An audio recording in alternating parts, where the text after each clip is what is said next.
Srinath Reddy Mittapalli YouTube ఛానల్కి స్వాగతం. నమస్కారం. నేను మీ శ్రీనాథ్ రెడ్డి మిట్టపల్లి. ఇవాళకి వచ్చి మే 7, 2025 సంవత్సరం. ఇవాళ ముఖ్యాంశాలకు వచ్చినట్లయితే మన భారతదేశ చరిత్రలోనే ఇవాళ మరిచిపోలేనటువంటి రోజుగా మనం చెప్పుకోవచ్చు. ఎందుకంటే పాకిస్తాన్లో ఉన్నటువంటి ఉగ్రవాదులు ఎవరైతే ఉంటారో అలాంటి వారికి సంబంధించిన స్థావరాలను ముఖ్యంగా లక్ష్యంగా చేసుకొని మన భారతదేశం ఇవాళ దాడులు నిర్వహించింది. ఇవాళ ఉదయం 1:05 ప్రారంభించి 1:30 కల్లా ఈ ఆపరేషన్ని పూర్తి చేసింది. సో స్ట్రైక్స్ అని చెప్పేసి చెప్పుకోవాలి. ఇది యుద్ధమైతనిక కాదు. చాలామంది యుద్ధం అని చెప్పేసి పొరపడుతున్నారు, తప్పుగా అర్థం చేసుకోవడం జరుగుతుంది. ఇది యుద్ధమైతనిక కాదు, కేవలం స్ట్రైక్స్ మాత్రమే. అంటే ఉగ్రవాదులు మాత్రమే మనం లక్ష్యంగా చేసుకుని దాడులు నిర్వహించడం జరిగింది. ఈ దాడుల్లో మన ఇండియా లెక్కల ప్రకారం అటువైపు చాలామంది ప్రాణాలు కోల్పోయినట్లు తెలియజేస్తున్నారు. కాకపోతే పాకిస్తాన్ మాత్రం వాళ్ళ లెక్కలు వేరేగా ఉన్నాయి. వాళ్ళు ఏమని చెప్తున్నారంటే కేవలం 26 మంది మాత్రమే ప్రాణాలు కోల్పోయినట్లు, 46 మంది గాయాలైనట్లు వాళ్ళు తెలియజేస్తున్నారు. అయితే వాళ్ళు విడుదల చేసినటువంటి ఇంకొక లెక్కలు ఏంటంటే వాళ్ళు ఎదురుదాడి నిర్వహించినట్లు, ఆ దాడిలో మన భారతదేశానికి సంబంధించినటువంటి ఒక 12 మంది ప్రాణాలు కోల్పోయినట్లు తెలియజేస్తున్నారు. అలాగే 57 మందికి గాయాలైనట్లు పాకిస్తాన్ తెలియజేస్తోంది. ఇంకొక విషయం అంటే మన ఇండియన్ ఛానల్స్లో ఎక్కడ కానీ ఈ న్యూస్ అయితే కనుక రాలేదు. కాకపోతే వార్తాపత్రికల్లో రావడం జరిగింది. పాకిస్తాన్ మీడియా నుంచి ఈ వార్త అయితే వస్తుంది. అదేంటంటే 5 యుద్ధ విమానాలని పాకిస్తాన్ కూల్చేసినట్లు సమాచారం, మన విమానాలను కూల్చివేసినట్లు. కానీ దీనికి సంబంధించిన సమాచారం అయితే ఎక్కడ లేదు. సో అది నిజమా అబద్ధమా అనేటువంటిది రానున్నటువంటి రోజుల్లో మనకి తెలుస్తుంది. పూర్తి అప్డేట్ అయితే రావాల్సి ఉంది. సో ఏదైనప్పటికీ మనం చేసినటువంటి దాడిలో పాకిస్తాన్లో ఏవైతే తీవ్రవాదాలను ప్రోత్సహించేటువంటి సంస్థలు ఉన్నాయో అలాంటి స్థావరాలు ఏవైతే ఉంటాయో ఒక 21 స్థావరాలని మన భారతదేశం గుర్తించింది. అందులో ఒక 9 స్థావరాలపైన ఇవాళ దాడులు ఏదైనా నిర్వహించింది. అయితే ఈ దాడులు నిర్వహించడానికి వీటిని వెనక నుండి నడిపించినటువంటిది, వీటన్నిటికీ కూడా ప్రాతినిధ్యం వహించింది ఎవరో తెలిసిన 2 మహిళలు. నమ్ముతారా? అవునండి, కేవలం 2 మహిళలు వీటికి ప్రాతినిధ్యం వహించారు. ఒకరు వచ్చి కల్నల్ సోఫియా కురేషి, మరొకరు వచ్చి వింగ్ కమాండర్ యోమికా సింగ్. వీళ్ళిద్దరూ, ఒకరు వచ్చి ఆర్మీ, ఇంకొకరు వచ్చి ఎయిర్ ఫోర్స్. వీళ్ళిద్దరూ ఈ ఏదైతే ఇప్పుడు స్ట్రైక్స్ జరిగాయో వాటిని ముందుండి వీళ్ళు నడిపించడం జరిగింది. సో వారి యొక్క ఆధ్వర్యంలోనే ఈ దాడులు అయితే నిర్వహించడం జరిగింది. ఇవాళ ఉదయం 10:30-11 ప్రాంతంలో వీళ్ళు ప్రెస్ మీట్ నిర్వహించినప్పుడు వీళ్ళు ఈ విషయాలను వెల్లడించారు.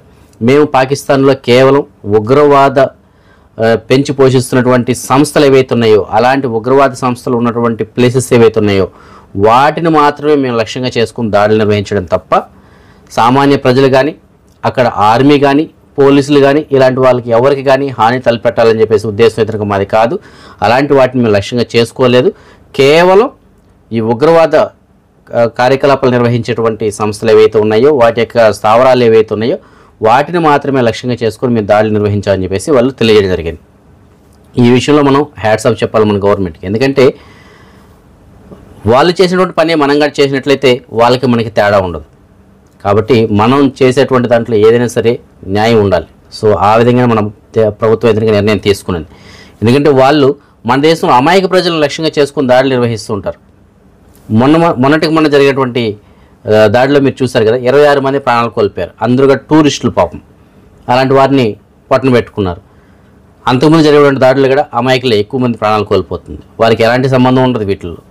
కానీ మనం చేసినటువంటి దాడిలో చూడండి, అక్కడ పాకిస్తాన్ మన శత్రు దేశం అయినప్పటికీ అక్కడ ఉన్నటువంటి ప్రజలకి ఎలాంటి హాని జరగకుండా కేవలం ఈ తీవ్రవాదాన్ని పెంచి పోషిస్తున్నటువంటి సంస్థలు ఏవైతే ఉన్నాయో వాటి యొక్క స్థావరాలు ఏవైతే ఉన్నాయో వాటిని మాత్రమే మనం లక్ష్యంగా చేసుకుని దాడులు నిర్వహించడం జరిగింది. అయితే ఆ దాడి చేసినప్పుడు చుట్టుపక్కల ఒక 5-10 మీటర్లు లేదంటే ఒక 20-30 మీటర్ల వరకు ఏదైనా కొద్దిగా డ్యామేజ్ అయితే అవ్వచ్చు. కానీ మన లక్ష్యం అయితే మాత్రం కేవలం తీవ్రవాదులు మాత్రమే. సో తీవ్రవాదులను లక్ష్యంగా చేసుకుని మనం స్ట్రైక్స్ నిర్వహించడం జరిగింది. యుద్ధం అయితే కాదు. చాలామంది ఇది యుద్ధము అని చెప్పేసి పొరపడుతున్నారు. యుద్ధం అయితే కాదు, కేవలం స్ట్రైక్స్ మాత్రమే మనం నిర్వహించడం జరిగింది. సో ఏదైనప్పటికీ మనం జై హో భారత్ అని మాత్రం మనం చెప్పుకోవాలి. ఎందుకంటే మన వీర సైనికులు ఈ ఆపరేషన్ సింధూర్ అని పేరు పెట్టి దాన్ని చాలా విజయవంతంగా నిర్వహించడం జరిగింది. పేరులోనే ఉంది సింధూర్. సింధూరం అంటే మనందరికీ తెలిసిందే కదా, సింధూరం కుంకుమ లాంటిది అనుకోండి. సో ఇది ఎందుకు పెట్టింటారు అంటే దాని వెనకాల ఒక రీజన్ కూడా మనం ఊహించుకోవచ్చు. ఇప్పుడు ఏదైతే ఈ పహల్గామ్లో జరిగినటువంటి దాడి ఏదైతే ఉందో ఆ దాడిలో ఎవరైతే మహిళలు వారి యొక్క భర్తలను కోల్పోయారో వారి పసుపు కుంకాలు కూడా పోయినట్లే కదా. సో దానికి గుర్తుగా, ఆ సింధూరానికి గుర్తుగా ఈ పేరు పెట్టినట్లు తెలుస్తుంది మనకి. కాబట్టి ఏదైనప్పటికీ మన భారతదేశం ఇవాళ నిర్వహించినటువంటి ఈ దాడులు ఏవైతే ఉన్నాయో, స్ట్రైక్స్ ఏవైతే ఉన్నాయో, వాటిని మనందరం కూడా, మన భారతీయులుగా ఉండుకొని మనందరం కూడా గర్వించదగ్గటువంటి విషయం. సో భవిష్యత్తులో మరొక తీవ్రవాద సంస్థ ముందుకు రాకుండా ఉండడానికి, ఇంకొకరు ఎవరైనా సరే తీవ్రవాద చర్యలు చేపట్టాలంటే భయపడాలి. ఆ విధంగా మనం స్ట్రైక్స్ అయితే నిర్వహించాం. కానీ పాకిస్తాన్ ఇప్పటికీ కూడా కవ్వింపు చర్యలకు పాల్పడుతూనే ఉంది బార్డర్లో. ఉదయం నుంచి జరిగినటువంటి కవ్వింపు చర్యల్లో వాళ్ళు మన భారతదేశానికి సంబంధించిన కొంతమంది పౌరుల్ని కూడా వాళ్ళు లక్ష్యంగా చేసుకొని దాడులు చేయడం జరిగింది. సో ఆ దాడిలోనే ఈ 12 మంది కూడా ప్రాణాలు కోల్పోయారు. సో అలాంటి చర్యలు చేపడుతుంది. సో ఈ విధంగా చేస్తే భవిష్యత్తులో పాకిస్తాన్ మరింత మూల్యం ఎదురుగా చెల్లించుకోవాల్సి ఉంటుంది.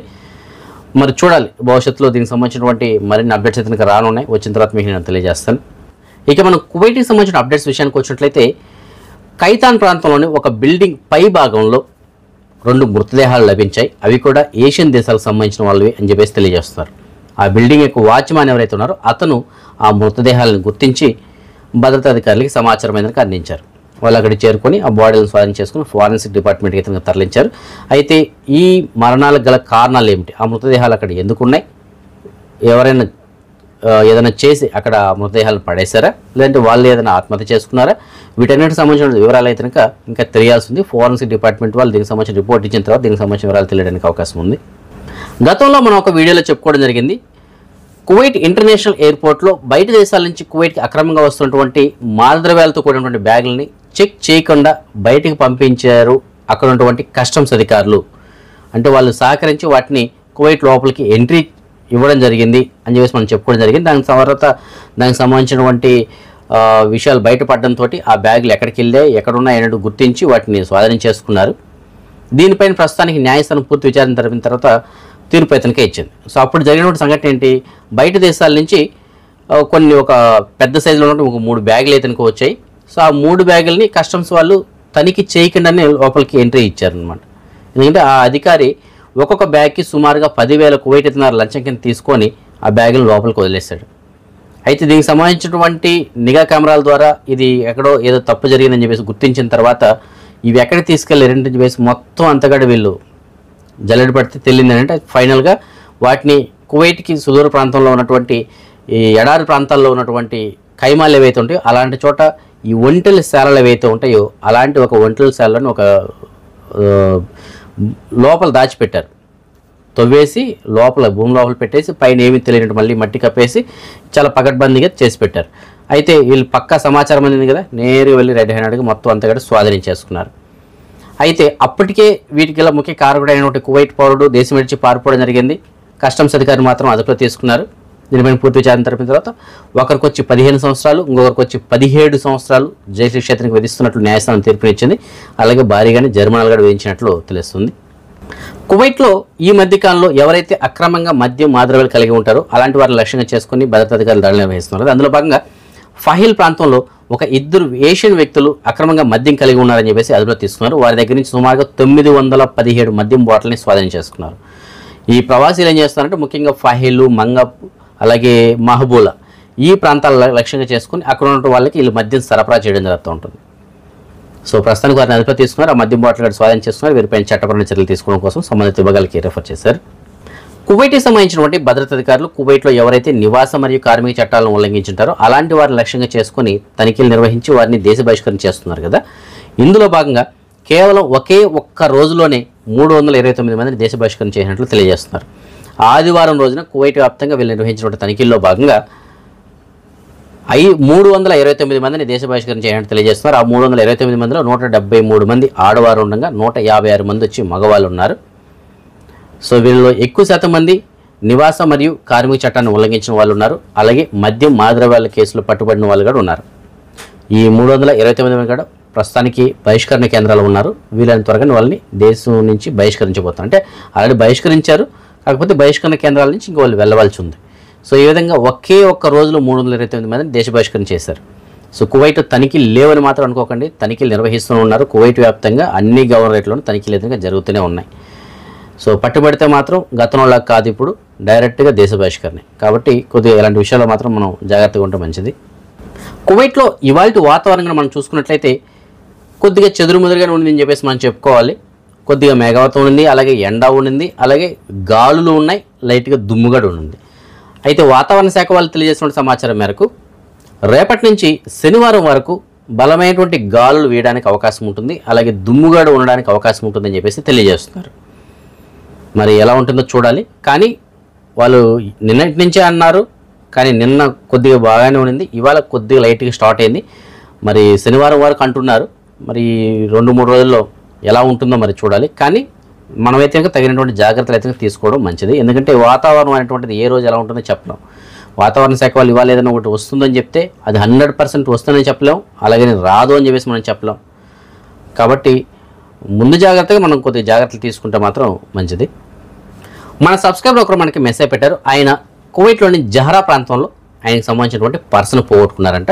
ఆ పర్సులో ఆయనకు సంబంధించిన civil ID card, driving licence, ATM card, అలాగే కొంత డబ్బులు కూడా ఉందని చెప్పేసి అంటున్నారు. ఆ సివిల్ ఐడి కార్డు పైన పేరు కనుక మహబూబ్ బాషా షేక్ అని చెప్పేసి ఉంటుంది. సో ఫ్రెండ్స్, మీకు ఎవరికైనా సరే మహబూబ్ బాషా షేక్ అన్న పేరు కలిగినటువంటి సివిల్ ఐడి కార్డు కానీ డ్రైవింగ్ లైసెన్స్ కానీ ఏదైనా సరే దొరికినట్లయితే మీకు నేను డిస్ప్లేలో ఆయనకి సంబంధించిన నెంబర్ ఇచ్చిన నెంబర్ కాల్ చేసి ఆయనకి సమాచారం అందించగలరు. ఇంకొక సబ్స్క్రైబర్ మనకి మెసేజ్ పెట్టడం జరిగింది. ఆయనకి హౌస్ బాయ్ ఒకరు కావాలి అని చెప్పేసి అంటున్నారు. అది కూడా కేవలం 3 నెలల కోసం అని చెప్పేసి కావాలంటున్నారు. సో మీలో ఎవరైనా సరే హౌస్ బాయ్ కింద పనిచేయడానికి ఇంట్రెస్ట్ ఉంటే కనుక, అది కూడా టెంపరీగా పనిచేయడానికి ఇంట్రెస్ట్ ఉన్నట్లయితే మీకు నేను డిస్ప్లేలో ఒక నెంబర్ ఇచ్చాను, నెంబర్ కాల్ చేసి పూర్తిగా కనుక్కొని మీకు నచ్చితే వెళ్ళొచ్చు. ఇవాళ దూదేకిల వలీద్ అనేటువంటి అబ్బాయి పుట్టినరోజు జరుపుకోవడం జరుగుతుంది. ఆ అబ్బాయికి పుట్టినరోజు శుభాకాంక్షలు తెలియజేస్తుంది తల్లిగారు అయినటువంటి షమీం గారు. అలాగే హేమశ్రీ అనేటువంటి పాప ఇవాళ 3వ సంవత్సరం పుట్టినరోజు జరుపుకోవడం జరుగుతుంది. వీరిద్దరికీ నా తరపున, అలాగే మన ఛానల్ సబ్స్క్రైబర్స్ అందరి తరపున పుట్టినరోజు శుభాకాంక్షలు. ఇంకా ఎవరైనా మన సబ్స్క్రైబర్స్ యొక్క పిల్లల వాళ్ళు పుట్టినరోజు జరుపుకుంటుంటే వారికి కూడా నా తరపున పుట్టినరోజు శుభాకాంక్షలు. అదే మనం ఈ మనీ ఎక్స్చేంజ్ విషయానికి వచ్చినట్లయితే ప్రస్తుతానికి ఒక కువైట్ ఇస్తున్నారు మన భారతదేశ రూపీస్లో సుమారుగా $275.24 ఉంది. బంగారం విషయానికి వచ్చినట్లయితే మాలియాలో ఉన్న సూకల్ వతిలో ఉన్నటువంటి షాప్ నెంబర్ 121లో ఉన్న ఎఫ్కే జ్యువెలర్స్లో మనకు అందించిన సమాచారం మేరకు 22 క్యారెట్ల బంగారం ప్రస్తుతానికి 1 గ్రామ్ ధర 35,943 ఉంది. అదే 24 క్యారెట్ల బంగారం బిస్కెట్ రూపాయల బంగారం ప్రస్తుతానికి 1 గ్రామ్ ధర 33,744 ఉంది. సో ఈ ఫ్రెండ్స్ ప్రస్తుతం అప్డేట్స్ రేపు రాత్రి 9 గంటలకు వచ్చే వీడియోలో మరిన్ని అప్డేట్స్ కలుసుకుందాం. అంతవరకు సెలవు. జై హింద్.